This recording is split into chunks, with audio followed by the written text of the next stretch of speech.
ದಶಕಗಳಿಂದ ರಾಜಧಾನಿಯನ್ನು ಆಳ್ತಾ ಇದ್ದ ಬಿಬಿಎಂಪಿಯ ಆಡಳಿತ ಯುಗಾಂತ್ಯವಾಗಿದೆ. ಬ್ರ್ಯಾಂಡ್ ಬೆಂಗಳೂರಿನ ಆಡಳಿತ ಕೊಳ್ಳೋಕೆ ಗ್ರೇಟರ್ ಬೆಂಗಳೂರು ಅಥಾರಿಟಿ ಜಾರಿ ಬಂದಿದ್ದು ಬರೋಬ್ಬರಿ 7 ವರ್ಷಗಳ ಕಾಲ ಜನಪ್ರತಿನಿಧಿಗಳ ಕೈಯಲ್ಲಿಲ್ಲದೆ ಅಧಿಕಾರಿಗಳ ಕೈಯಲ್ಲಿದ್ದ ಪಾಲಿಕೆಗೆ ಇದೀಗ ಮೇಜರ್ ಸರ್ಜರಿ ಮಾಡಿರುವ ರಾಜ್ಯ ಸರ್ಕಾರ ಗ್ರೇಟರ್ ಬೆಂಗಳೂರು ಅಥಾರಿಟಿಯ ಮೂಲಕ ಹೊಸ ಆಡಳಿತಕ್ಕೆ ಟಚ್ ಕೊಟ್ಟಿದೆ.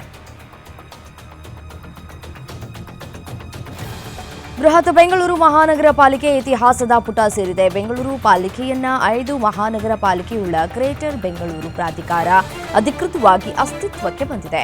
ಒಂದೊಂದು ಪಾಲಿಕೆಗೆ 100 ರಿಂದ 150 ವಾರ್ಡ್ಗಳನ್ನು ಸೇರಿಸಲಾಗುತ್ತದೆ. ಅಂದಾಜು 500 ಸದಸ್ಯರು ಆರಿಸಿ ಬರಲಿದ್ದಾರೆ. ನವೆಂಬರ್ 1ರೊಳಗೆ ವಾರ್ಡ್ ವಿಂಗಡಣೆ ಅಂತಿಮವಾಗಲಿದೆ. ಮುಂದಿನ ವರ್ಷಾರಂಭದಲ್ಲಿ ಗ್ರೇಟರ್ ಬೆಂಗಳೂರು ಪ್ರಾಧಿಕಾರಕ್ಕೆ ಚುನಾವಣೆ ನಡೆಯುವ ಸಾಧ್ಯತೆ ಇದೆ. ನಿನ್ನೆಯಿಂದ ಗ್ರೇಟರ್ ಬೆಂಗಳೂರು ಪ್ರಾಧಿಕಾರ ಜಾರಿ ಹಿನ್ನೆಲೆಯಲ್ಲಿ ಕಾರ್ಪೊರೇಷನ್ ಸರ್ಕಲ್ನಲ್ಲಿರುವ ಮುಖ್ಯ ಕಚೇರಿಯ ಬಿಬಿಎಂಪಿ ನಾಮಫಲಕ ತೆಗೆದುಹಾಕಲಾಗಿದ್ದು ಗ್ರೇಟರ್ ಬೆಂಗಳೂರು ಪ್ರಾಧಿಕಾರ ಎಂಬ ನಾಮಫಲಕವನ್ನು ಅಳವಡಿಕೆ ಮಾಡಲಾಗಿದೆ. ಇದರೊಂದಿಗೆ ದಶಕಗಳಿಂದ ರಾಜಧಾನಿಯನ್ನು ಆಳ್ತಾ ಇದ್ದ ಬಿಬಿಎಂಪಿಯ ಆಡಳಿತ ಯುಗಾಂತ್ಯವಾಗಿದೆ. ಕೆಎನ್ ರಾಜಣ್ಣ ಬಿಜೆಪಿಗೆ ಅರ್ಜಿ ಹಾಕಿದ್ದಾರೆ ಎಂಬ ಮಾಗಡಿ ಬಾಲಕೃಷ್ಣ ಹೇಳಿಕೆ ಹಿನ್ನೆಲೆ ರೊಚ್ಚಿಗೆದ್ದ ಎಂಎಲ್ಸಿ ರಾಜೇಂದ್ರ ಅವರು ಬಾಲಕೃಷ್ಣಗೆ ತಿರುಗೇಟನ್ನು ಕೊಟ್ಟಿದ್ದಾರೆ. ಬಾಲಕೃಷ್ಣ ಎಲ್ಲ ಪಕ್ಷವನ್ನ ಮುಗಿಸಿದ್ದಾರೆ, ಜೆಡಿಎಸ್ ಬಿಜೆಪಿ ಎಲ್ಲ ಆದ ನಂತರ ಈಗ ಕಾಂಗ್ರೆಸ್ ಬಂದಿದ್ದಾರೆ ಅಂತ ಹೇಳಿದ್ದಾರೆ. ಕಾಣದ ಕೈಗಳಿಂದ ರಾಜಣ್ಣನವರನ್ನ ಬಂತಿರಿಗಿರಿಯಿಂದ ತೆಗೆದ್ರು. ಕೆಲವರಿಗೆ ಮಾತನಾಡುವ ತೆವಲು ತೀಟೆ ತೀರಿಸಿಕೊಳ್ಳೋದಕ್ಕೆ ಈ ರೀತಿ ಮಾತನಾಡ್ತಾರೆ. ಈ ಮೂಲಕ ರಾಜಣ್ಣನವರು ಪಕ್ಷ ಬಿಡುವುದಿಲ್ಲ ಅಂತ ಸ್ಪಷ್ಟನೆಯನ್ನು ನೀಡಿದ್ದಾರೆ.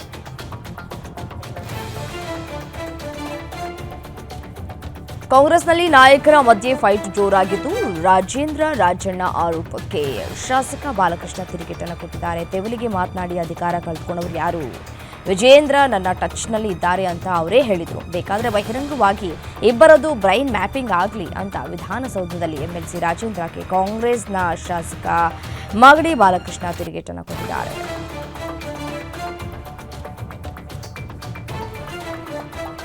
ಆನ್ಲೈನ್ ಬೆಟ್ಟಿಂಗ್ ಆಪ್ಗಳಿಗೆ ಅಕ್ರಮ ಹಣ ವರ್ಗಾವಣೆ ಆರೋಪ ಎದುರಿಸ್ತಾ ಇರುವಂತಹ ಚಿತ್ರದುರ್ಗ ಶಾಸಕ ವೀರೇಂದ್ರ ಪಪ್ಪಿಗೆ ಇಡಿ ಅಧಿಕಾರಿಗಳು ಬಿಗ್ ಶಾಕ್ ಕೊಟ್ಟಿದ್ದಾರೆ. ವೀರೇಂದ್ರ ಪಪ್ಪಿ ಮನೆ ಮೇಲೆ ಮತ್ತೆ ದಾಳಿಯನ್ನು ನಡೆಸಿದ್ದು 2 Benz car, 1 Innova hybrid, 2 Innova, 1 Scorpio ಕಾರನ್ನು ಜಪ್ತಿ ಮಾಡಿದ್ದಾರೆ. ಡ್ರೈವರ್ ಸಮೇತ ಬಂದಿದ್ದ ಇಡಿ ಅಧಿಕಾರಿಗಳು ಕಾರುಗಳನ್ನು ಜಪ್ತಿ ಮಾಡಿಕೊಂಡು ಬೆಂಗಳೂರಿಗೆ ತೆರಳಿದ್ದಾರೆ.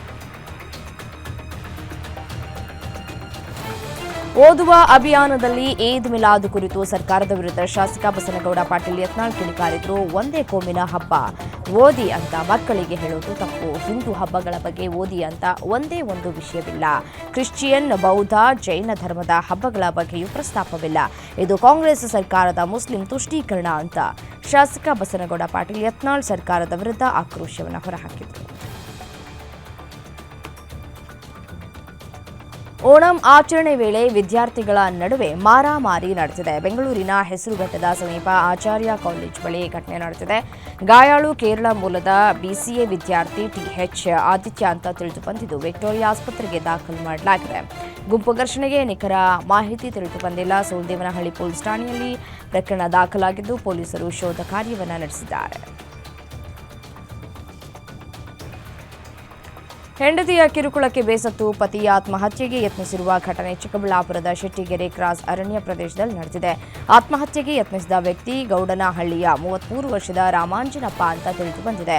ಪತ್ನಿ ಜೊತೆ ಗಲಾಟೆ ಮಾಡಿಕೊಂಡಿದ್ದ ರಾಮಾಂಜನಪ್ಪ ಅರಣ್ಯ ಪ್ರದೇಶದಲ್ಲಿ ಪಾಲಿಡಾಲ್ ಕುಡಿದು ಆತ್ಮಹತ್ಯೆಗೆ ಯತ್ನಿಸಿದ್ದ. ಇದೇ ವೇಳೆ ಪೊಲೀಸರು ರೌಂಡ್ಸ್ಗೆ ಹೋದಾಗ ಕಾಡಿನಲ್ಲಿ ಅನುಮಾನಾಸ್ಪದ ರೀತಿಯಲ್ಲಿ ಬೈಕ್ ಪತ್ತೆಯಾಗಿದ್ದು ತನಿಖೆ ವೇಳೆ ಪಾಲಿಡಾಲ್ ಕುಡಿದು ಅಸ್ವಸ್ಥನಾಗಿದ್ದ ರಾಮಾಂಜನಪ್ಪನನ್ನ ಆಸ್ಪತ್ರೆಗೆ ಸೇರಿಸಿ ರಕ್ಷಿಸಿದ್ದಾರೆ. ದೇವನಹಳ್ಳಿ ತಾಲೂಕಿನ ವಿಜಯಪುರ ಪಟ್ಟಣದಲ್ಲಿ ಕಳ್ಳರ ಕೈಚಳಕ ಹೆಚ್ಚಾಗಿದೆ. ಕೃಷ್ಣ ಗ್ರಾನೈಟ್ಸ್ ಮತ್ತು ಮಾರ್ಬಲ್ ಅಂಗಡಿಗೆ ಕಳ್ಳರು ನುಗ್ಗಿದ್ದು 1 ಲಕ್ಷಕ್ಕೂ ಅಧಿಕ ಮೌಲ್ಯದ ಪ್ಲಂಬಿಂಗ್ ಮತ್ತು ಸ್ಯಾನಿಟೈಸ್ ವಸ್ತುಗಳು ಹಾಗೂ ಲ್ಯಾಪ್ಟಾಪ್ ಕಳವು ಮಾಡಿದ್ದಾರೆ. ಖತರ್ನಾಕ್ ಕಳ್ಳ ಸಾಕ್ಷ್ಯ ನಾಶಪಡಿಸುವುದಕ್ಕೆ ಅಂಗಡಿಯ ಸಿಸಿ ಕ್ಯಾಮೆರಾಗಳನ್ನು ಹೊಡೆದು ಹಾಕಿದ್ದಾನೆ. ಅಂಗಡಿ ಮಾಲೀಕ ಮುಖೇಶ್ ವಿಜಯಪುರ ಪೊಲೀಸ್ ಠಾಣೆಯಲ್ಲಿ ದೂರು ದಾಖಲಿಸಿದ್ದಾರೆ. ಸ್ಥಳಕ್ಕೆ ಪೊಲೀಸರು ಭೇಟಿ ನೀಡಿ ಪರಿಶೀಲನೆ ನಡೆಸಿದ್ದಾರೆ. ಮೊರಾರ್ಜಿ ವಸತಿ ಶಾಲೆಯಲ್ಲಿ ವಿದ್ಯಾರ್ಥಿನಿ ಆತ್ಮಹತ್ಯೆ ಪ್ರಕರಣಕ್ಕೆ ಸಂಬಂಧಪಟ್ಟಂತೆ ವರದಿಯನ್ನು ಸಲ್ಲಿಸುವಂತೆ ರಾಜ್ಯ ಮಕ್ಕಳ ಆಯೋಗ ಎಸ್ಪಿಗೆ 7 ದಿನದ ಗಡುವನ್ನು ನೀಡಿದೆ. ಶಮೀತಾ ಎಂಬ ವಿದ್ಯಾರ್ಥಿನಿ ಜೂನ್ 26ರಂದು ಹಾಸ್ಟೆಲ್ ಶೌಚಾಲಯದಲ್ಲಿ ಆತ್ಮಹತ್ಯೆಯನ್ನು ಮಾಡಿಕೊಂಡಿದ್ಲು. ಅದೇ ಜಾಗದಲ್ಲಿ 2023ರಲ್ಲಿಯೂ ಕೂಡ ವಿದ್ಯಾರ್ಥಿನಿ ಆತ್ಮಹತ್ಯೆಗೆ ಶರಣಾಗಿದ್ಲು. ಈ ವಿಚಾರಕ್ಕೆ ಸಂಬಂಧಪಟ್ಟಂತೆ ವರದಿಯನ್ನು ನೀಡೋದಕ್ಕೆ 7 ದಿನಗಳ ಕಾಲ ಗಡುವನ್ನು ನೀಡಲಾಗಿದೆ. ಕಾರ್ಗಳ ನಡುವೆ ಮುಖಾಮುಖಿ ಇಳಿಕೆಯಾಗಿ ಭೀಕರ ಅಪಘಾತದಲ್ಲಿ ಕಾರು ಚಾಲಕ ಸ್ಥಳದಲ್ಲಿ ಸಾವನ್ನಪ್ಪಿದ್ದಾನೆ. ಉತ್ತರ ಕನ್ನಡ ಜಿಲ್ಲೆ ಕಾರವಾರ ನಗರದ ರಾಷ್ಟ್ರೀಯ ಹೆದ್ದಾರಿ 66ರ ಸುರಂಗ ಮಾರ್ಗದಲ್ಲಿ ಘಟನೆ ನಡೆದಿದೆ. ಮೃತ ದುರ್ದೈವಿ ಪುತ್ತೂರು ಮೂಲದ ರಂಜಿತ್ ವಿಶ್ವನಾಥ ನಾಯಕ್ ಅಂತ ತಿಳಿದು ಬಂದಿದೆ. ಓವರ್ಟೇಕ್ ಮಾಡುವ ವೇಳೆ ನಿಯಂತ್ರಣ ತಪ್ಪಿ ಎದುರಿಗೆ ಬರ್ತಾ ಇದ್ದಂತಹ ಕಾರಿಗೆ ಡಿಕ್ಕಿಯಾಗಿ ಸ್ಥಳದಲ್ಲೇ ಸಾವನ್ನಪ್ಪಿದ್ದು, ಇನ್ನೊಂದು ಕಾರ್ನಲ್ಲಿದ್ದಂತಹ 4 ಮಂದಿ ಪ್ರಯಾಣಿಕರಿಗೆ ಸಣ್ಣಪುಟ್ಟ ಗಾಯಗಳಾಗಿವೆ. ಗಣೇಶ ವಿಸರ್ಜನೆ ವೇಳೆ ವ್ಯಕ್ತಿಯೊಬ್ಬರ ಕಣ್ಣಿಗೆ ಪಟಾಕಿ ಸಿಡಿದು ದೃಷ್ಟಿ ಕಳೆದುಕೊಂಡಿದ್ದಾರೆ. ಹುಬ್ಬಳ್ಳಿಯ ಪ್ರಿಯದರ್ಶಿನಿ ಕಾಲೋನಿಯಲ್ಲಿ ಘಟನೆ ನಡೆದಿದೆ. 55 ವರ್ಷದ ಮಳಿಯಪ್ಪ ಕಣ್ಣು ಕಳೆದುಕೊಂಡಿದ್ದು ಪಾನ್ ಶಾಪ್ ಅಂಗಡಿ ಮಾಡಿಕೊಂಡು ಜೀವನವನ್ನು ನಡೆಸ್ತಾ ಇದ್ರು. ಗಣೇಶ ವಿಸರ್ಜನೆ ವೇಳೆ ಪಟಾಕಿ ಕಣ್ಣಿಗೆ ಬಡಿದ ಹಿನ್ನೆಲೆ ಬಲಗಣ್ಣು ಛಿದ್ರವಾಗಿದೆ. ಹುಬ್ಬಳ್ಳಿ ಶಕುಂತಲಾ ಆಸ್ಪತ್ರೆಯಲ್ಲಿ ಮಳಿಯಪ್ಪಗೆ ಚಿಕಿತ್ಸೆಯನ್ನು ಮುಂದುವರಿಸಲಾಗಿದೆ. ನನ್ನಂತೆ ಯಾರೂ ಎಡವಟ್ಟನ ಮಾಡಿಕೊಳ್ಬೇಡಿ ಅಂತ ಕಣ್ಣೀರು ಹಾಕಿದ್ದಾರೆ.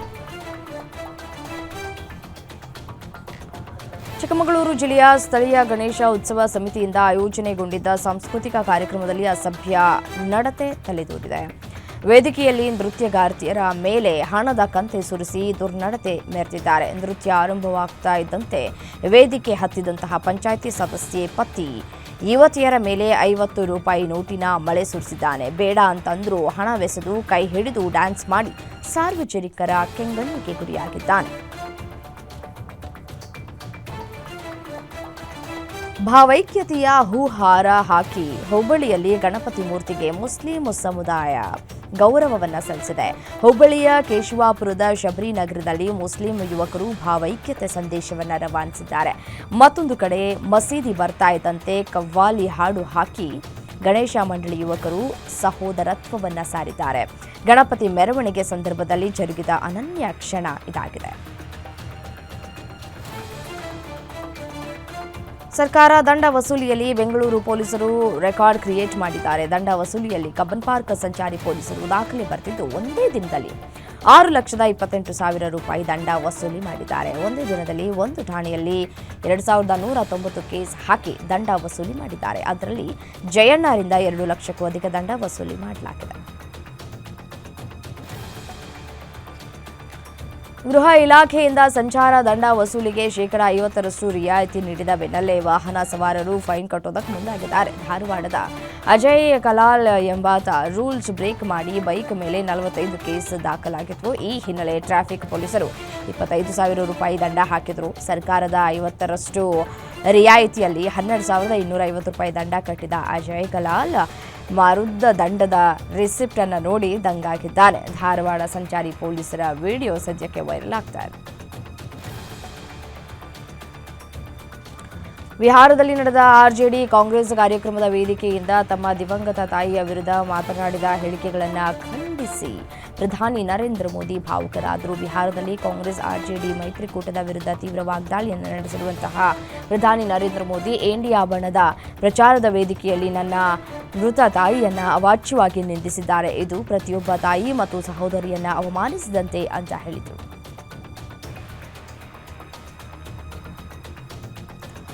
ಪ್ರಧಾನಿ ನರೇಂದ್ರ ಮೋದಿ ಸೆಪ್ಟೆಂಬರ್ 2ನೇ ವಾರದಲ್ಲಿ ಹಿಂಸಾಚಾರ ಪೀಡಿತ ಮಣಿಪುರಕ್ಕೆ ಭೇಟಿಯನ್ನು ನೀಡುವ ಸಾಧ್ಯತೆ ಇದೆ. ಈ ಸಂಬಂಧ ಮೋದಿ ಮಿಜೋರಾಂನಲ್ಲಿ ವಿವಿಧ ಅಭಿವೃದ್ಧಿ ಯೋಜನೆಗಳನ್ನು ಉದ್ಘಾಟಿಸಲಿದ್ದಾರೆ. ಮತ್ತು 2023ರಲ್ಲಿ ನಡೆದಂತಹ ಜನಾಂಗೀಯ ಹಿಂಸಾಚಾರದ ಅನಂತರ ಇದೇ ಮೊದಲ ಬಾರಿಗೆ ಪ್ರಧಾನಿ ಮೋದಿ ಅವರು ಮಣಿಪುರಕ್ಕೆ ಭೇಟಿಯನ್ನು ನೀಡುತ್ತಾ ಇದ್ದಾರೆ ಅಂತ ಮಿಜೋರಾಂ ಸರ್ಕಾರದ ಅಧಿಕಾರಿಗಳು ತಿಳಿಸಿದ್ದಾರೆ.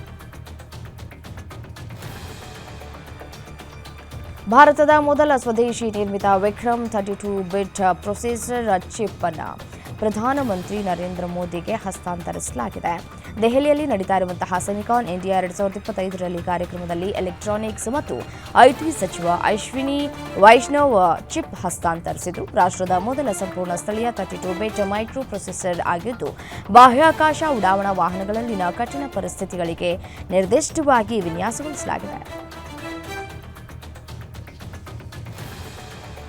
ತೆಲಂಗಾಣದ ಮಾಜಿ ಸಿಎಂ ಕೆ ಚಂದ್ರಶೇಖರ್ ರಾವ್ ಅವರ ಪುತ್ರಿ ಕೆ ಕವಿತಾ ಅವರನ್ನ ಪಕ್ಷ ವಿರೋಧಿ ಚಟುವಟಿಕೆ ಆರೋಪದ ಮೇರೆಗೆ ಭಾರತ ರಾಷ್ಟ್ರ ಸಮಿತಿಯಿಂದ ಹೊರಹಾಕಲಾಗಿದೆ. ತನ್ನ ಸೋದರ ಸಂಬಂಧಿಗಳು ಮತ್ತು ಬಿಆರ್ಎಸ್ ನಾಯಕರಾದ ಟಿ ಹರೀಶ್ ರಾವ್ ಮತ್ತು ಜೆ ಸಂತೋಷ್ ಕುಮಾರ್ ತಮ್ಮ ತಂದೆ ಕೆಸಿಆರ್ ಅವರ ಪ್ರತಿಷ್ಠೆಯನ್ನು ಹಾಳು ಮಾಡುವುದಕ್ಕೆ ಮುಖ್ಯಮಂತ್ರಿ ರೇವಂತ್ ರೆಡ್ಡಿ ಅವರೊಂದಿಗೆ ಮೌನ ಒಪ್ಪಂದವನ್ನು ಮಾಡಿಕೊಂಡಿದ್ದಾರೆ ಅಂತ ಕವಿತಾ ಆರೋಪಿಸಿದ್ರು. ಅದರ ಬೆನ್ನಲ್ಲೇ ಬಿಆರ್ಎಸ್ ಎಂಎಲ್ಸಿ ಕವಿತಾ ಅವರನ್ನು ಪಕ್ಷದಿಂದ ಉಚ್ಚಾಟಿಸಲಾಗಿದೆ. ಎರಡೂ ಮತದಾರರ ಗುರುತಿನ ಚೀಟಿಗಳನ್ನು ಹೊಂದಿರುವ ಆರೋಪದ ಮೇಲೆ ಕಾಂಗ್ರೆಸ್ ನಾಯಕ ಪವನ್ ಖೇರಾಗೆ ಭಾರತದ ಚುನಾವಣಾ ಆಯೋಗವು ಸಮನ್ಸ್ ಜಾರಿ ಮಾಡಿದೆ. ಖೇರಾರರನ್ನ ಸೆಪ್ಟೆಂಬರ್ 8ರಂದು ಬೆಳಗ್ಗೆ 11 ಗಂಟೆಗೆ ಆಯೋಗದ ಮುಂದೆ ಹಾಜರಾಗುವಂತೆ ಸೂಚಿಸಲಾಗಿದೆ. ಬಿಜೆಪಿ ನಾಯಕ ಅಮಿತ್ ಮಾಳವಿಯ ದೆಹಲಿಯ 2 ಪ್ರತ್ಯಕ್ಷ ಕ್ಷೇತ್ರಗಳಲ್ಲಿ ಖೇರಾ 2 ಸಕ್ರಿಯ ಮತದಾರ ಗುರುತಿನ ಚೀಟಿಗಳನ್ನು ಹೊಂದಿದ್ದಾರೆ ಅಂತ ಆರೋಪಿಸಿದ ಕೆಲವೇ ಗಂಟೆಗಳಲ್ಲಿ ಈ ಸಮನ್ಸ್ ಜಾರಿಯಾಗಿದೆ. ಉಪರಾಷ್ಟ್ರಪತಿ ಸ್ಥಾನಕ್ಕೆ ರಾಜೀನಾಮೆಯನ್ನು ನೀಡಿ ಜಗದೀಪ್ ಧನ್ಕರ್ ರಾಜಕೀಯ ಬದುಕಿನಿಂದ ಹೊರಬಂದು ತಮ್ಮ ನಿವೃತ್ತಿ ಜೀವನವನ್ನು ಆರಂಭಿಸಿದ್ದಾರೆ. ಈ ಮಧ್ಯೆ ಜಗದೀಪ್ ಧನ್ಕರ್ಗೆ ಸಿಗುವ ಸೌಲಭ್ಯದ ಬಗ್ಗೆ ಭಾರಿ ಚರ್ಚೆಯಾಗ್ತಾ ಇದೆ. ಶಾಸಕರಾಗಿ, ರಾಜ್ಯಪಾಲರಾಗಿ ಹಾಗೂ ಉಪರಾಷ್ಟ್ರಪತಿಯಾಗಿ ಕಾರ್ಯನಿರ್ವಹಿಸಿದಂತಹ ಅವರಿಗೆ 3 ಪಿಂಚಣಿ ದೊರೆಯುತ್ತದೆಯೇ ಎನ್ನುವಂತಹ ಪ್ರಶ್ನೆ ಮೂಡಿದೆ. ಅತ್ಯಾಚಾರ ಕೇಸ್ನಲ್ಲಿ ಬಂಧನಕ್ಕೆ ಒಳಗಾಗಿದ್ದ ಪಂಜಾಬ್ನ ಎಎಪಿ ಶಾಸಕ ಹರ್ಮೀತ್ ಸಿಂಗ್ ಪೊಲೀಸರ ಮೇಲೆಯೇ ಗುಂಡು ಹಾರಿಸಿ ಪರಾರಿಯಾಗಿದ್ದಾನೆ. ಸ್ಥಳೀಯ ಠಾಣೆಗೆ ಕರೆದೊಯ್ಯುವಾಗ ಹರಿಯಾಣದ ಕರ್ನಾಲ್ ಬಳಿ ಕಾರ್ನಲ್ಲಿ ಬಂದ ಅವರ ಬೆಂಬಲಿಗರು ಪೊಲೀಸರ ಮೇಲೆಯೇ ಗುಂಡು ಹಾರಿಸಿದ್ದಾರೆ.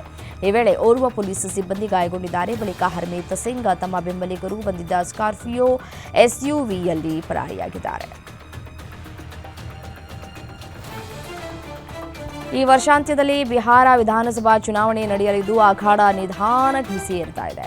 ವಿವಿಧ ರಾಜಕೀಯ ಪಕ್ಷಗಳು ಈಗಾಗಲೇ ಪ್ರಚಾರದಲ್ಲಿ ನಿರತವಾಗಿವೆ. ಈ ಮಧ್ಯೆ ಬಿಡುವಿಲ್ಲದ ಪ್ರಚಾರದಿಂದ ಕೊಂಚ ಬ್ರೇಕ್ ಪಡೆದ ರಾಷ್ಟ್ರೀಯ ಜನತಾದಳದ ನಾಯಕ ಬಿಹಾರದ ಮಾಜಿ ಉಪಮುಖ್ಯಮಂತ್ರಿ ತೇಜಸ್ವಿ ಯಾದವ್ ರಸ್ತೆ ಮಧ್ಯೆ ಡ್ಯಾನ್ಸ್ ಮಾಡಿದ್ದಾರೆ. ಒಂದಷ್ಟು ಯುವಕರ ಗುಂಪಿನೊಂದಿಗೆ ಸೇರಿ ರೀಲ್ಸ್ ಮಾಡಿದ್ದು ಈ ವಿಡಿಯೋ ಸೋಷಿಯಲ್ ಮೀಡಿಯಾದಲ್ಲಿ ವೈರಲ್ ಆಗಿದೆ.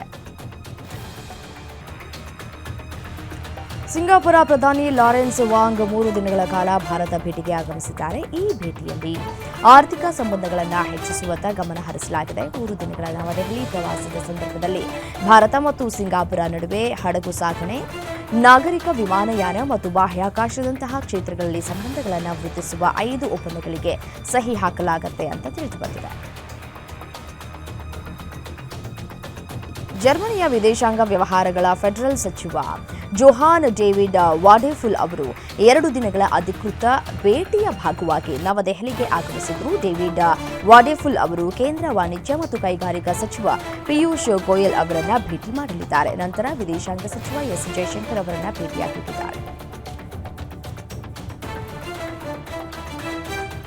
ಉತ್ತರ ಪ್ರದೇಶದ ಕುಶಿನಗರದಲ್ಲಿ ಆಘಾತಕಾರಿ ಘಟನೆಯೊಂದು ನಡೆದಿದೆ. ಮಹಿಳಾ ಪೊಲೀಸ್ ಕಾನ್ಸ್ಟೇಬಲ್ ತನ್ನ ಪ್ರಿಯಕರನೊಂದಿಗೆ ದೈಹಿಕ ಸಂಬಂಧದಲ್ಲಿದ್ದಾಗ ತನ್ನ ಪತಿಯಿಂದ ರೆಡ್ ಹ್ಯಾಂಡ್ ಆಗಿ ಸಿಕ್ಕಿದ್ದಾಳೆ. ಆಶ್ಚರ್ಯಕರ ಸಂಗತಿ ಅಂತಂದ್ರೆ ಈ ಘಟನೆಯ ಎಲ್ಲವೂ ಪೊಲೀಸ್ ಇಲಾಖೆಯ ಸಿಬ್ಬಂದಿಯೇ ಆಗಿದ್ದಾರೆ. ಈ ಘಟನೆ ನಂತರ ಉತ್ತರ ಪ್ರದೇಶದಲ್ಲಿ ಮದುವೆಯ ನಂತರದ ಅಕ್ರಮ ಸಂಬಂಧಗಳಿಗೆ ಸಂಬಂಧಿಸಿದಂತಹ ಚರ್ಚೆಯನ್ನ ಮತ್ತೆ ಮುನ್ನೆಲೆಗೆ ತರುವಂತೆ ಮಾಡಿದೆ. ಉತ್ತರ ಪ್ರದೇಶದ ಪ್ರತಾಪಗಢ ಜಿಲ್ಲೆಯಲ್ಲಿ 87 ವರ್ಷದ ವೃದ್ಧನ ಮೇಲೆ ಆತನ ಸೊಸೆ ದೌರ್ಜನ್ಯ ನಡೆಸಿರುವಂತಹ ವಿಡಿಯೋ ಸಾಮಾಜಿಕ ಮಾಧ್ಯಮದಲ್ಲಿ ವೈರಲ್ ಆಗಿದೆ. ಈ ಘಟನೆಯಿಂದಾಗಿ ಸ್ಥಳೀಯ ಪೊಲೀಸರು ತನಿಖೆಯನ್ನು ಆರಂಭಿಸಿದ್ದು, ವೃದ್ಧ, ಆಕೆಯ ಸೊಸೆ ಮತ್ತು ಸ್ಥಳೀಯ ಗ್ರಾಮಸ್ಥರಿಂದ ಹೇಳಿಕೆ ದಾಖಲಿಸಿದ್ದಾರೆ. ಆಸ್ತಿ ವಿಚಾರವಾಗಿ ಈ ಘಟನೆ ನಡೆದಿದೆ ಅಂತ ಹೇಳಿ ತಿಳಿದುಬಂದಿದೆ. ಮಹಿಳೆಯೊಬ್ಬಳನ್ನ ಥಳಿಸಿ ಕೂದಲು ಕತ್ತರಿಸಿ ನಂತರ ಆಕೆಯ ಕುತ್ತಿಗೆಗೆ ಚಪ್ಪಲಿ ಹಾರ ಹಾಕಿ ಅರೆಬೆತ್ತಲೆಯಾಗಿ ಹಳ್ಳಿಯ ಸುತ್ತಲೂ ಮೆರವಣಿಗೆ ಮಾಡಲಾದ ಅಮಾನವೀಯ ಘಟನೆ ಜಾರ್ಖಂಡ್ನಲ್ಲಿ ನಡೆದಿದೆ. ವರದಿಗಳ ಪ್ರಕಾರ ಸಂತ್ರಸ್ತ ಮಹಿಳೆಯು ಮನೆಗಳಿಗೆ ನುಗ್ಗಿ ಕೆಲವು ವಸ್ತುಗಳನ್ನು ಕದ್ದಿದ್ದಾಳೆ ಅಂತ ಗ್ರಾಮಸ್ಥರು ಆರೋಪಿಸಿದ್ದಾರೆ. ಅನುಮಾನದ ಮೇರೆಗೆ ಗ್ರಾಮದ ನಿವಾಸಿಗಳ ಗುಂಪೊಂದು ಆಕೆಯನ್ನ ಹಿಡಿದು ಹಲ್ಲೆ ನಡೆಸಿದ್ದಾರೆ. ಕೇರಳ ವಿಧಾನಸಭೆ ಆಯೋಜಿಸಿದ ಓಣಂ ಆಚರಣೆಯ ಸಂದರ್ಭದಲ್ಲಿ ವೇದಿಕೆಯಲ್ಲಿ ಡ್ಯಾನ್ಸ್ ಮಾಡುತ್ತಿದ್ದಾಗ 45 ವರ್ಷದ ವ್ಯಕ್ತಿಯೊಬ್ಬರು ಕುಸಿದು ಬಿದ್ದು ಮೃತಪಟ್ಟಿದ್ದಾರೆ. ಮೃತ ವ್ಯಕ್ತಿಯನ್ನ ಜುನೈಸಿ ಎಂದು ಗುರುತಿಸಲಾಗಿದ್ದು, ಈ ಹಿಂದೆ ಮಾಜಿ ಶಾಸಕ ಪಿವಿ ಅನ್ವರ್ ಅವರ ಆಪ್ತ ಸಹಾಯಕರಾಗಿ ಕೆಲಸ ಮಾಡ್ತಾ ಇದ್ದ ಎನ್ನಲಾಗ್ತಾ ಇದೆ. ಅವರನ್ನ ತಕ್ಷಣ ಜನರಲ್ ಆಸ್ಪತ್ರೆಗೆ ರವಾನಿಸಿದ್ರು ಸಹ ಚಿಕಿತ್ಸೆ ಫಲಕಾರಿಯಾಗದೆ ಸಾವನ್ನಪ್ಪಿದ್ದಾರೆ. ಮದುವೆಯೊಂದರಲ್ಲಿ ಪಾಲ್ಗೊಂಡಿದ್ದ ಪೋಲೆಂಡ್ನ ಮಹಿಳೆಯೊಬ್ಬರು ಮಕ್ಕಳೊಂದಿಗೆ ಮಲಯಾಳಂನಲ್ಲಿ ಮಾತನಾಡಿ ಎಲ್ಲರ ಗಮನವನ್ನು ಸೆಳೆದಿದ್ದಾರೆ. ಈ ವಿಡಿಯೋ ಸಾಮಾಜಿಕ ಮಾಧ್ಯಮದಲ್ಲಿ ವೈರಲ್ ಆಗಿದ್ದು ಸಾಕಷ್ಟು ಮಂದಿಯ ಕುತೂಹಲವನ್ನು ಕೂಡ ಕೆರಳಿಸಿದೆ. ಕೇರಳದ ಮದುವೆ ಸಮಾರಂಭವೊಂದರಲ್ಲಿ ಮಲಯಾಳಂ ಭಾಷೆಯಲ್ಲಿ ಮಾತನಾಡುವ ಮೂಲಕ ಪೋಲೆಂಡ್ನ ಮಹಿಳೆ ಮಕ್ಕಳನ್ನು ಸಂತೋಷಪಡಿಸಿದ್ದಾರೆ. ಉತ್ತರ ಪ್ರದೇಶದ ಬರೇಲಿಯಲ್ಲಿ ಸಾಮಾಜಿಕ ಮಾಧ್ಯಮ ವೇದಿಕೆ ಮೆಟಾದ ಎಚ್ಚರಿಕೆಯಿಂದಾಗಿ 20 ವರ್ಷದ ಕಾಲೇಜು ವಿದ್ಯಾರ್ಥಿನಿಯೊಬ್ಬಳ ಆತ್ಮಹತ್ಯೆ ಯತ್ನವನ್ನು ಪೊಲೀಸರು ಕೇವಲ 16 ನಿಮಿಷಗಳಲ್ಲಿ ತಡೆದಿದ್ದಾರೆ. ಬರೇಲಿಯ ಸಿಬಿ ಗಂಜ್ನ ನಿವಾಸಿಯಾದ ವಿದ್ಯಾರ್ಥಿನಿ ಇನ್ಸ್ಟಾಗ್ರಾಂನಲ್ಲಿ ಕೀಟನಾಶಕ ಬಾಟಲಿಯ ಫೋಟೋದೊಂದಿಗೆ ಆತಂಕಕಾರಿ ಸಂದೇಶವನ್ನು ಪೋಸ್ಟ್ ಮಾಡಿದ್ಲು. ಈ ಪೋಸ್ಟ್ ಮೆಟಾದ ಆತ್ಮಹತ್ಯೆ ತಡೆಗಟ್ಟುವ ವ್ಯವಸ್ಥೆಯನ್ನು ಸಕ್ರಿಯಗೊಳಿಸಿತು. ತಕ್ಷಣವೇ ಅಧಿಕಾರಿಗಳಿಗೆ ಎಚ್ಚರಿಕೆ ರವಾನೆಯಾಗಿ ವಿದ್ಯಾರ್ಥಿನಿಯ ಜೀವವನ್ನು ಉಳಿಸಿದ್ದಾರೆ. ಚೀನಾದಲ್ಲಿ ಇಂದು ಪಾಕಿಸ್ತಾನದ ಪ್ರಧಾನಿ ಶಹಬಾಜ್ ಶರೀಫ್ ಜೊತೆ ರಷ್ಯಾ ಅಧ್ಯಕ್ಷ ಪುಟಿನ್ ದ್ವಿಪಕ್ಷೀಯ ಮಾತುಕತೆ ನಡೆಸಿದ್ದಾರೆ. ಈ ವೇಳೆ ಪಾಕ್ ಪ್ರಧಾನಿ ಶಹಬಾಜ್ ಶರೀಫ್ ಭಾರತ ಹಾಗೂ ರಷ್ಯಾದ ಸಂಬಂಧದ ಬಗ್ಗೆ ಪ್ರಸ್ತಾಪ ಮಾಡಿದ್ದಾರೆ. ನಾವು ರಷ್ಯಾ ಹಾಗೂ ಭಾರತದ ನಡುವಿನ ಸಂಬಂಧಗಳನ್ನು ಗೌರವಿಸುತ್ತೇವೆ, ಆದರೆ ನಾವು ಕೂಡ ರಷ್ಯಾದೊಂದಿಗೆ ಅದೇ ರೀತಿಯ ಉತ್ತಮ ಬಾಂಧವ್ಯವನ್ನು ಹೊಂದೋದಕ್ಕೆ, ಸಂಬಂಧವನ್ನು ಗಟ್ಟಿಗೊಳಿಸೋದಕ್ಕೆ ಬಯಸ್ತೇವೆ ಅಂತ ಪುಟಿನ್ಗೆ ತಿಳಿಸಿದ್ದಾರೆ. ಉತ್ತರ ಕೊರಿಯಾದ ನಾಯಕ ಕಿಮ್ ಜಾಂಗ್ ಉನ್ ಬೀಜಿಂಗ್ನಲ್ಲಿ ಮಿಲಿಟರಿ ಮೆರವಣಿಗೆಯಲ್ಲಿ ಭಾಗವಹಿಸುವುದಕ್ಕೆ ಖಾಸಗಿ ರೈಲಿನಲ್ಲಿ ಚೀನಾಗೆ ಪ್ರಯಾಣವನ್ನು ಬೆಳೆಸಿದ್ದಾರೆ. ಇದು ಅಪರೂಪದ ವಿದೇಶ ಭೇಟಿಯಾಗಿದ್ದು ಚೀನಾ ಅಧ್ಯಕ್ಷ ಕ್ಸಿ ಜಿನ್ಪಿಂಗ್ ಮತ್ತು ರಷ್ಯಾದ ನಾಯಕ ವ್ಲಾಡಿಮಿರ್ ಪುಟಿನ್ ಅವರೊಂದಿಗಿನ ಸಂಬಂಧವನ್ನು ಒತ್ತಿ ಹೇಳುತ್ತದೆ. ನರೇಂದ್ರ ಮೋದಿ ಚೀನಾ ಅಧ್ಯಕ್ಷ ಕ್ಸಿ ಜಿನ್ಪಿಂಗ್ ಮತ್ತು ರಷ್ಯಾ ಪ್ರಧಾನಿ ವ್ಲಾಡಿಮಿರ್ ಪುಟಿನ್ ಅವರೊಂದಿಗೆ ಮಾತುಕತೆ ಬಳಿಕ ಅಮೆರಿಕದ ಕಣ್ಣು ಮತ್ತಷ್ಟು ಕೆಂಪಾಗಿದೆ. ಅಮೆರಿಕ ಅಧ್ಯಕ್ಷ ಡೊನಾಲ್ಡ್ ಟ್ರಂಪ್ ಸುಂಕ ಪರ ಸಹಾಯಕ ಪೀಟರ್ ನವರೊಂದಿಗೆ ಈ ಕುರಿತು ಮಾತನಾಡಿ ವಿವಾದವನ್ನು ಸೃಷ್ಟಿಸಿದ್ದಾರೆ. ಮೋದಿ ವಿಶ್ವದ 2 ದೊಡ್ಡ ಸರ್ವಾಧಿಕಾರಿಗಳೊಂದಿಗೆ ಇರುವುದು ನಾಚಿಕೆಗೇಡಿನ ಸಂಗತಿ ಅಂತ ಹೇಳಿದ್ದಾರೆ. ಇದರಿಂದ ಅಮೆರಿಕದ ಹೊಟ್ಟೆ ಕಿಚ್ಚು ಬಹಿರಂಗಗೊಂಡಿದೆ. ಸುಡಾನ್ನ ಪಶ್ಚಿಮ ಡಾರ್ಫರ್ ಪ್ರದೇಶದಲ್ಲಿ ಭಾರೀ ಭೂಕುಸಿತ ಸಂಭವಿಸಿದೆ. ಭೂಕುಸಿತದಿಂದ ಇಡೀ ಗ್ರಾಮವೇ ಸರ್ವನಾಶವಾಗಿದ್ದು 1,000ಕ್ಕೂ ಹೆಚ್ಚು ಜನರು ಬಲಿಯಾಗಿದ್ದಾರೆ. ಮಾರಾ ಪರ್ವತಗಳ ತಾರಾಸಿನ್ ಗ್ರಾಮದಲ್ಲಿ ವಿನಾಶಕಾರಿ ಭೂಕುಸಿತ ಸಂಭವಿಸಿದೆ ಅಂತ ಸುಡಾನ್ ಲಿಬರೇಷನ್ ಆರ್ಮಿ ಹೇಳಿಕೆಯಲ್ಲಿ ತಿಳಿಸಿದೆ. ಈ ಘಟನೆಯಲ್ಲಿ ಕೇವಲ ಒಬ್ಬ ಬದುಕುಳಿದಿದ್ದಾನೆ ಅಂತ ಬಂಡಾಯ ಗುಂಪೊಂದು ತಿಳಿಸಿದೆ. ಅಫ್ಘಾನಿಸ್ತಾನದಲ್ಲಿ ಸಂಭವಿಸಿದ ಭಾರೀ ಭೂಕಂಪದಿಂದ ಸಾವನ್ನಪ್ಪಿದವರ ಸಂಖ್ಯೆ 1,411ಕ್ಕೆ ತಲುಪಿದೆ. ಈ ಘಟನೆಯಲ್ಲಿ 3,000ಕ್ಕೂ ಹೆಚ್ಚು ಜನರು ಗಾಯಗೊಂಡಿದ್ದಾರೆ. 5,000ಕ್ಕೂ ಅಧಿಕ ಮನೆಗಳು ಧ್ವಂಸಗೊಂಡಿವೆ ಅಂತ ತಾಲಿಬಾನ್ ವಕ್ತಾರ ಜಬೀಹುಲ್ಲಾ ಮುಜಾಹಿದ್ ತಿಳಿಸಿದ್ದಾರೆ. 2021ರಲ್ಲಿ ತಾಲಿಬಾನ್ ಅಧಿಕಾರ ವಹಿಸಿಕೊಂಡ ನಂತರ ಇದು 3ನೇ ಪ್ರಮುಖ ಭೂಕಂಪವಾಗಿದೆ. 2030ರ ಕಾಮನ್ವೆಲ್ತ್ ಕ್ರೀಡೆಗಳ ಆತಿಥ್ಯದ ವಹಿಸುವುದಕ್ಕೆ ಭಾರತದ ಜೊತೆಗೆ ನೈಜೀರಿಯಾ ಕೂಡ ಅಧಿಕೃತವಾಗಿ ಬಿಡ್ ಸಲ್ಲಿಸಿದೆ. ಹೀಗಾಗಿ ಕಾಮನ್ವೆಲ್ತ್ ಕ್ರೀಡಾಕೂಟವನ್ನು ಆಯೋಜಿಸುವುದಕ್ಕೆ ಉಭಯ ದೇಶಗಳ ಮಧ್ಯೆ ಸ್ಪರ್ಧೆ ಏರ್ಪಟ್ಟಿದೆ. ಎರಡೂ ದೇಶಗಳು ತಮ್ಮ ಔಪಚಾರಿಕ ಪ್ರಸ್ತಾವನೆಗಳನ್ನು ಸಮಯಕ್ಕೆ ಸರಿಯಾಗಿ ಸಲ್ಲಿಸಿವೆ ಅಂತ ಕಾಮನ್ವೆಲ್ತ್ ಒಕ್ಕೂಟ ಘೋಷಿಸಿದೆ. ಟೆಸ್ಟ್ ಮತ್ತು ಏಕದಿನ ವಿಶ್ವಕಪ್ ಮೇಲೆ ಗಮನ ಹರಿಸುವ ಸಲುವಾಗಿ ಆಸ್ಟ್ರೇಲಿಯಾದ ಘಾತಕ ವೇಗಿ ಮಿಚೆಲ್ ಸ್ಟಾರ್ಕ್ ಟಿ20 ಅಂತಾರಾಷ್ಟ್ರೀಯ ಕ್ರಿಕೆಟ್ಗೆ ನಿವೃತ್ತಿ ಘೋಷಿಸಿದ್ದಾರೆ. 35 ವರ್ಷದ ಮಿಚೆಲ್ ಸ್ಟಾರ್ಕ್ ಭಾರತ ಮತ್ತು ಶ್ರೀಲಂಕಾದಲ್ಲಿ ನಡೆಯುವ ಮುಂದಿನ ಆವೃತ್ತಿಯ ಟಿ20 ವಿಶ್ವಕಪ್ ಪಂದ್ಯಾವಳಿಗೆ 6 ತಿಂಗಳ ಮೊದಲೇ ಈ ನಿರ್ಧಾರವನ್ನು ತೆಗೆದುಕೊಂಡಿದ್ದಾರೆ.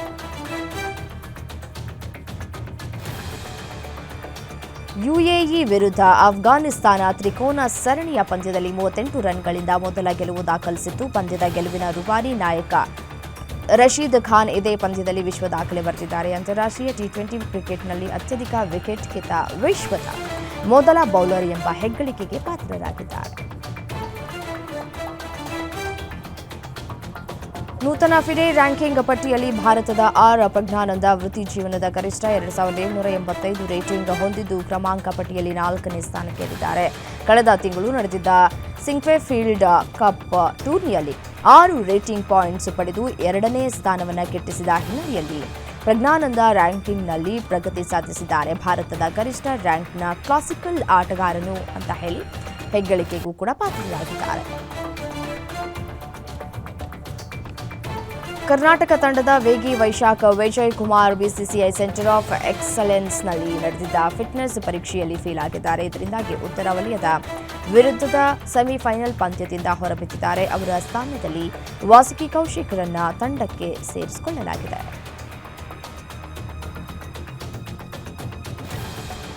ಡಾಕ್ಟರ್ ವಿಷ್ಣುವರ್ಧನ್ ಸ್ಮಾರಕ ವಿಚಾರವಾಗಿ ಇಂದು ಹಿರಿಯ ನಟಿ ಭಾರತಿ ವಿಷ್ಣುವರ್ಧನ್ ಸಿಎಂ ಸಿದ್ದರಾಮಯ್ಯರನ್ನ ಭೇಟಿಯಾಗಲಿದ್ದಾರೆ. ಈ ವೇಳೆ ಡಾಕ್ಟರ್ ವಿಷ್ಣುವರ್ಧನ್ ಅವರ ಸ್ಮಾರಕ ನಿರ್ಮಾಣಕ್ಕಾಗಿ ಬೆಂಗಳೂರಿನ ಅಭಿಮಾನ ಸ್ಟುಡಿಯೋದಲ್ಲಿ ಕನಿಷ್ಠ 10 ಗುಂಟೆ ಜಮೀನನ್ನ ಮೀಸಲಿಡಬೇಕು ಹಾಗೂ ಅಭಿಮಾನಿಗಳು ಗೌರವ ಸಮರ್ಪಿಸುವುದಕ್ಕೆ ಮೀಸಲಿಡುವಂತೆ ಮನವಿಯನ್ನ ಮಾಡಲಿದ್ದಾರೆ ಎನ್ನಲಾಗುತ್ತದೆ.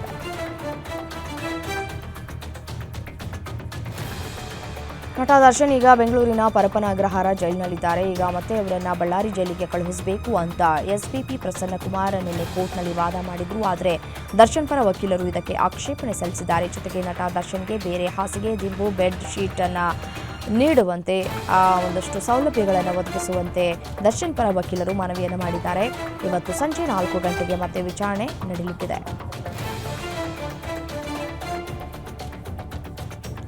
ರೇಣುಕಾಸ್ವಾಮಿ ಕೊಲೆ ಪ್ರಕರಣದ ಆರೋಪಿ ಪವಿತ್ರ ಗೌಡ ಜಾಮೀನು ಕೋರಿ ಸಲ್ಲಿಸಿದ ಅರ್ಜಿ ವಜಾ ಆಗಿದೆ. ಕೆಳ ಹಂತದ ನ್ಯಾಯಾಲಯದಲ್ಲಿ ಪವಿತ್ರ ಗೌಡ ಅವರು ಜಾಮೀನು ಅರ್ಜಿ ಸಲ್ಲಿಕೆ ಮಾಡಿದ್ರು. ತಾನು ಮಹಿಳೆ ಹಾಗೂ ಸಿಂಗಲ್ ಮದರ್ ಆಗಿದ್ದು ಮಗಳ ಆರೈಕೆ ಮಾಡಬೇಕು ಇನ್ನಿತರೆ ಕಾರಣಗಳನ್ನು ಪವಿತ್ರ ಗೌಡ ನೀಡಿದ್ರು. ಆದರೆ ಯಾವುದೇ ಕಾರಣವನ್ನ ನ್ಯಾಯಾಲಯ ಪರಿಗಣಿಸಿಲ್ಲ. ಪವಿತ್ರ ಅವರ ಜಾಮೀನು ಅರ್ಜಿಯನ್ನ ಕೆಳ ಹಂತದ ನ್ಯಾಯಾಲಯ ರದ್ದು ಮಾಡಿದೆ.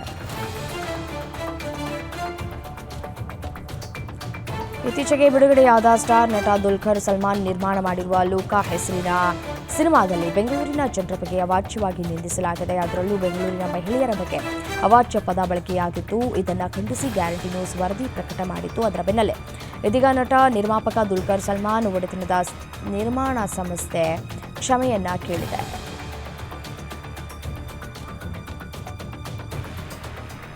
ನಟ ಕಿಚ್ಚ ಸುದೀಪ್ ಅವರ ಹುಟ್ಟುಹಬ್ಬದ ದಿನ ಬಿಗ್ ಬಾಸ್ ವೀಕ್ಷಕರಿಗೆ ಸಿಹಿ ಸುದ್ದಿಯನ್ನ ಕೊಟ್ಟಿದ್ದಾರೆ. ಹೊಸ ಪ್ರೋಮೋ ಬಿಡುಗಡೆ ಮಾಡಲಾಗಿದೆ. ಅದರಲ್ಲಿ ನಟ ಸುದೀಪ್ ಗೆಟಪ್ ಗಮನ ಸೆಳೆದಿದೆ. Bigg Boss Kannada season 12 September 28ರ ಭಾನುವಾರದಂದು ಗ್ರ್ಯಾಂಡ್ ಓಪನಿಂಗ್ ಆಗಲಿದೆ.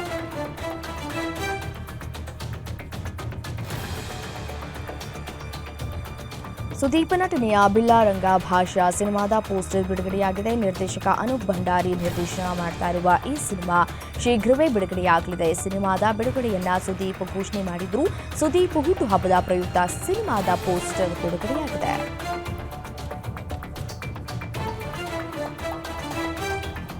ಆಂಧ್ರಪ್ರದೇಶ ಡಿಸಿಎಂ ಪವನ್ ಕಲ್ಯಾಣ್ ಹುಟ್ಟುಹಬ್ಬ ಹಿನ್ನೆಲೆ ನಟ ಶಿವರಾಜ್ ಕುಮಾರ್ ಕೇಕ್ ಕತ್ತರಿಸಿ ಶುಭ ಕೋರಿದ್ರು. ಶಿವರಾಜ್ ಕುಮಾರ್ ಅವರ ಈ ಕಾರ್ಯಕ್ಕೆ ಪವನ್ ಕಲ್ಯಾಣ್ ತಮ್ಮ ಎಕ್ಸ್ ಖಾತೆಯಲ್ಲಿ ಧನ್ಯವಾದವನ್ನು ತಿಳಿಸಿದ್ದಾರೆ. ನನ್ನ ಹುಟ್ಟುಹಬ್ಬದ ಆಚರಣೆಯಲ್ಲಿ ಭಾಗವಹಿಸ್ತಾ ಇರುವುದು ಅಪಾರ ಸಂತೋಷವನ್ನು ಉಂಟು ಮಾಡಿದೆ. ಈ ನಡೆ ಅವರ ಉದಾತ್ತ ಹೃದಯ ಮತ್ತು ಸರಳತೆಯನ್ನ ಪ್ರತಿಬಿಂಬಿಸುತ್ತದೆ ಅಂತ ಪವನ್ ಬರೆದುಕೊಂಡಿದ್ದಾರೆ.